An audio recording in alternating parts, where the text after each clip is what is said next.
அதிசயங்கள் செய்கிறவர் நம் அருகில் இருக்கிறார்.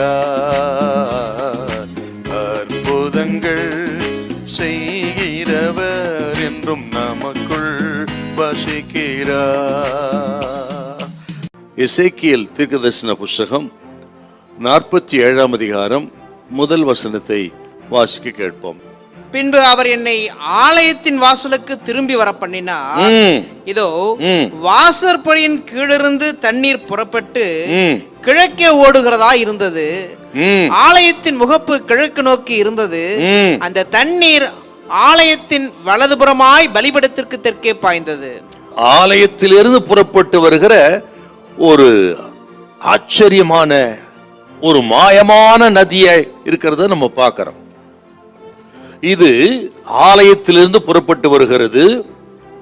இது தானாக உருவான ஒரு நதி என்று சொன்னால் தேவனிடத்திலிருந்து புறப்பட்டு ஒரு நதிங்க. இது எதை குறிக்கிறது?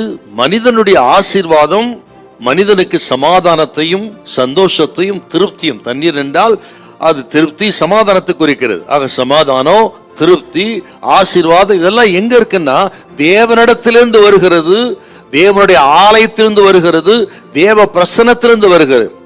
சங்கீதம் 36:8 கொஞ்சம் வாசிக்கலாமே. உமது ஆலயத்தில் உள்ள சம்பூரணத்தினால் திருப்தி அடைவார்கள். உமது ஆலயத்தில் உள்ள சம்பூரணத்தினால் திருப்தி அடைவார்கள். உமது பேரின்ப நதியினால் அவர்கள் தாகத்தை தீர்க்கிறீர். பாத்தீங்களா? ஆலயத்திலிருந்து தேவ பிரசன்னத்திலிருந்து தேவனிடத்திலிருந்து தான் நம்ம திருப்தியும் சமாதானமும், உங்களுடைய தாகம் தீர்க்கப்படும். மனுஷனுக்கு இந்த திருப்தி ஆசீர்வாதங்கள் எல்லாம் வேற எங்கிருந்து வராதுங்க. தேவனிடத்தில் இருந்து தான், தேவ ஆலயத்திலிருந்து வருகிறது. சபை மூலமாகத்தான் ஆசீர்வாதம். விசுவாச மக்கள் கவனிக்கணும். ஆலயத்துக்கு போகாம, ஆண்டவரை தேடாம, ஜெபம் பண்ணாம, ஆண்டவர் நமக்கு சம்பந்தம் இல்லாம வாழ்கிற விசுவாசிகள் கவனிக்கணும். ஆசீர்வாதம் ஏன் இல்ல? ஆசீர்வாதம் ஏன் தூரமா போகிறது? கை கெட்டினது வாய் கெட்டலையே. ஆசீர்வாதத்தை தேவனிடத்துல தேடணும். தேவன் தான் ஆசீர்வாதத்தை கொடுக்கிறவர்.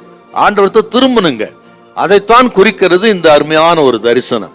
அருமையான கர்த்தருடைய பிள்ளைகளே, இது கேட்கிறவங்க தேவனிடத்துல திரும்பி ஆண்டவரை சார்ந்து கொள்ளும் பொழுது உங்கள் வனாந்தரம் மாறும், வறட்சி மாறும். ஆண்டவங்களுக்கு திருப்தியை, சமாதானத்தை கொடுப்பார்.